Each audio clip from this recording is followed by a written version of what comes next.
Yo. Alright mga ka-plastic, and this is me again, Big Sue.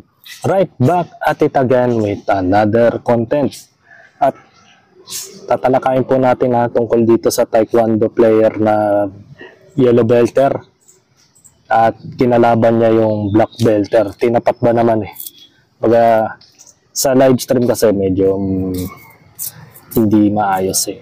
Baga, tatalakayin naman natin sa isang opinion ng vlogger dito sa video na ito. So, alam naman siguro ng iba kung anong pinagmulan, kung bakit pinabugbog ng coach sa black belter na taekwondo player. Diba? So, panoorin natin yung video. Kamusta mga tol? Reaction tayo dito sa taekwondo player na babae. Taekwondo player babae, yellow belter. Pinalaban sa isang black belter na lalaki. Ang masaklap pa dito mga tol, mas mabigat yung lalaki kumpara sa babae. Black belter na nga, mas mabigat pa ang timbang. So, nangyari daw itong mga tol sa Bulacan. Yung coach mismo ang nag-set ng laban.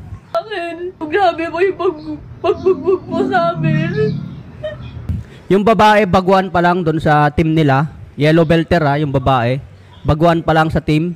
So, itong boplak na coach, pinalaban sa isang black belter na mas mataas ang timbang. O, diba? Saan ka makakita ng ganun? Na isang black belter itatapat mo sa baguan.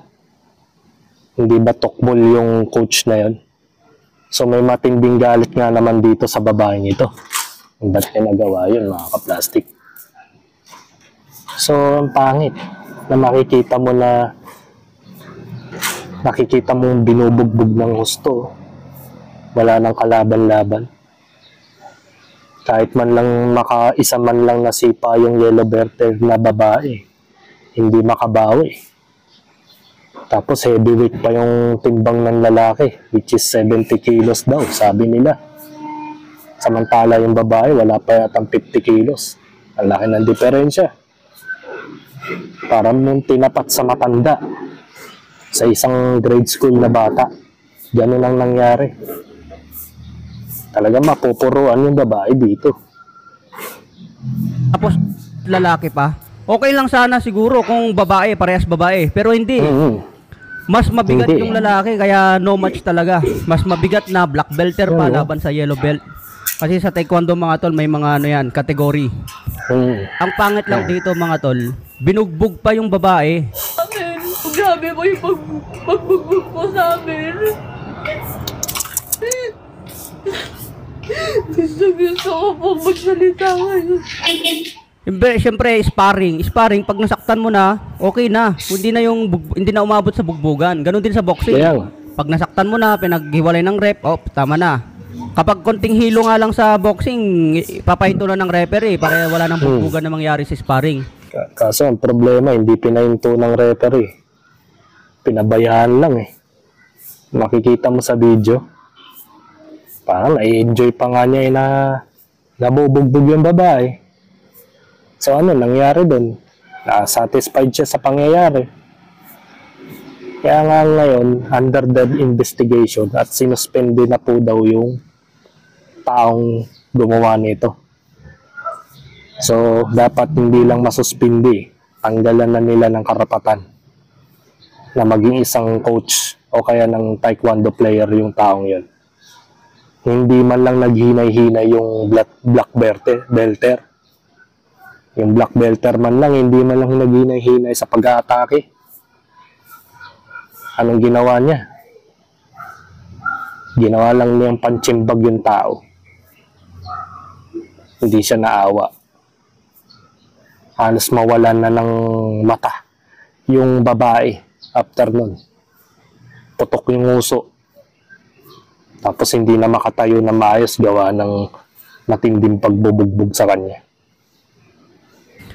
Pero ito, taekwondo, nabugbog yung babae, nadala sa ospital. Sabi nga ng babae, mga tol, muntik na siyang mamatay eh.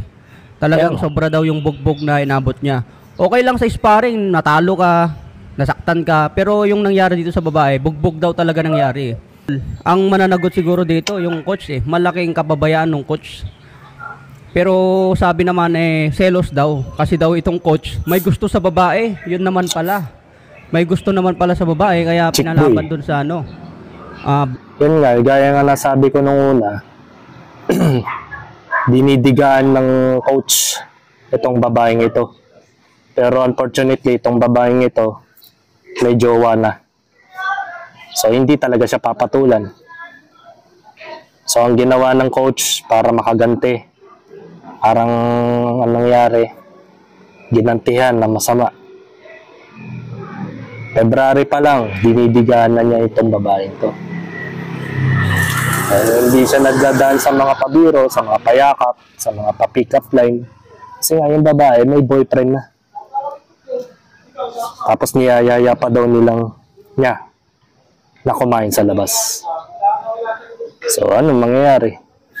Hindi pumayag ang babae, gumanti. Sa pamamagitan ng pagbugbog ng isang professional taekwondo player. Hindi ba gago yun, di ba? Kalokohan. Hindi siya naawa. Black belt tapos pinabugbog. So, ang tanong ngayon, totoo nga ba ang aligasyon na yan na may gusto yung coach sa babae kaya pinabugbog? So, ayon nga po yan sa balita mga tol. Bakit kasi babae, yellow belt, ipapalaban mo sa black belt na lalaki tapos mas mataas pa ang timbang? Kung hindi ba naman... Most of the top, hindi mo dapat pinatapat sa lalaki. Kung makikipag-sparring man ang isang yellow belter, una sa lahat, dapat parehas silang babae. Bakit hinayaan nila na professional taekwondo player ang itinapat sa baguhan? So, may purpose na. May ibig sabihin. Ang ibig sabihin lang nun, naghihigante. So, binasted, ang gagawin, sasaktan. Para hindi na papakinabangan ng iba. Ganun kasi ang ugali ng ibang tao. Where it comes sa mga relasyon. Para hindi ka na mapakinabangan ng ibang tao, ng ibang lalaki, papabugbog na kita. Ganun lang. So, wala tayong magagawa. Yan ang part ng buhay. Kaya sana ituloy ang kaso. Nagsampa ng kaso tong si Jamie, kung di ako nagkakamali. Si Jamie magsampa na ng kaso sa dalawang ito para magbigyan ng leksyon at tanggalin na ng karapatan na magtrabaho bilang isang coach at saka yung isa na black belter kamo. Para hindi na sila makapanakit pa at magawa pa ito sa ibang babae just once na meron na naman silang nagustuhan. Diba? Ganun at ganun pa rin ang mangyayari dyan. Ano tira ulo yung coach? Sira talaga. Kalaban mo sa mas mabigat, okay lang yun kung light sparring, light sparring lang, konting puntos-puntos. Pero dapat hindi na pinaabot sa mabugbog yung babae kasi kawawa naman eh. Yellow belt May pa lang personal. yun eh. Personal yun. So pangit yung ginawa ng coach dito, no? Nakaka-bad trip lang kasi kahit ganyan sa boxing eh, 'di ba? Pag boxing, pag mas mataas ang timbang, tapos mas mababa ang timbang, kawawa yung mas mababa ang timbang. Pero kung light sparring, pwede pinapayagan. Pero kung hard sparring na, hindi na papayagan ng coach yan kasi mas mataas timbang eh. Kahit sparring lang yan, kailangan mong irespeto ang division. Kasi malaki ang impact niyan sa mismong laban mga tol kapag di mo nirespeto ang division. Ganyan din sa ganyan din sa taekwondo. Kasi black belt eh. Kumbaga senior mo na yon. Ipapalaban mo ba naman sa mas mabigat tapos black belt tapos hinayaan mo mabugbog? Di ba gago? Dapat hindi mo hinayaan masaktan ng player mo. Okay lang yung masaktan, naglalaban sila. Normal yun. Pero Hindi na nga makabawi yung babae. Sa tuwing sisipa yung lalaki, napapatras yung babae dahil alam niya malakas pumersa yung paa niya. Hindi ba siya gago?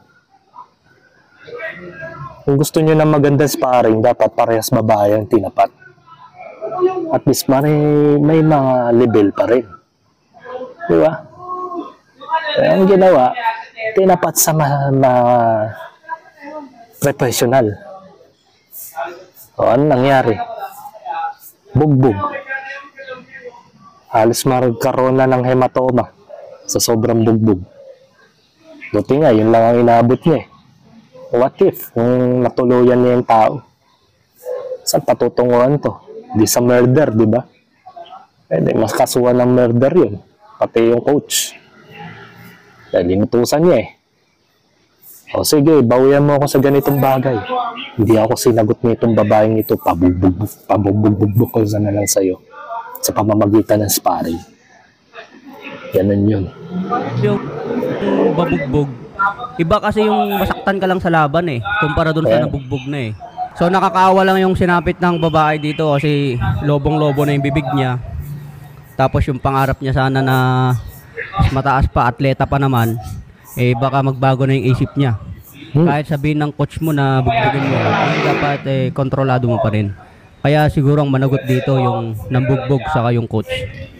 So lagot talaga dito yung coach dahil sa kababayan. At mas maganda sana, nakipag-sparring na lang siya sa kapwa babae para hindi na gano'n ang nangyari. So hanggang dito na lang ang aking opinion. Sana may naintindihan kayo sa opinion ng isang professional gym instructor na to. Kahit naman sinong martial arts na mag-opinion ukol dito, talagang hindi tama yung ginawa ng coach para sa babaeng yun.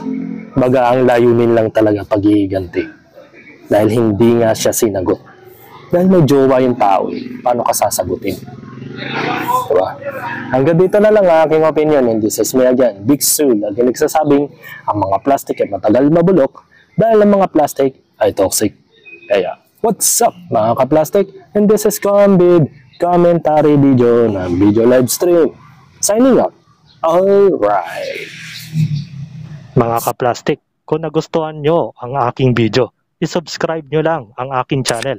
At the same time, i-hit nyo rin ang notification bell at yung all para ma-notify kayo sa aking susunod ko pang video sa aking YouTube channel. Maraming salamat po mga ka-plastic.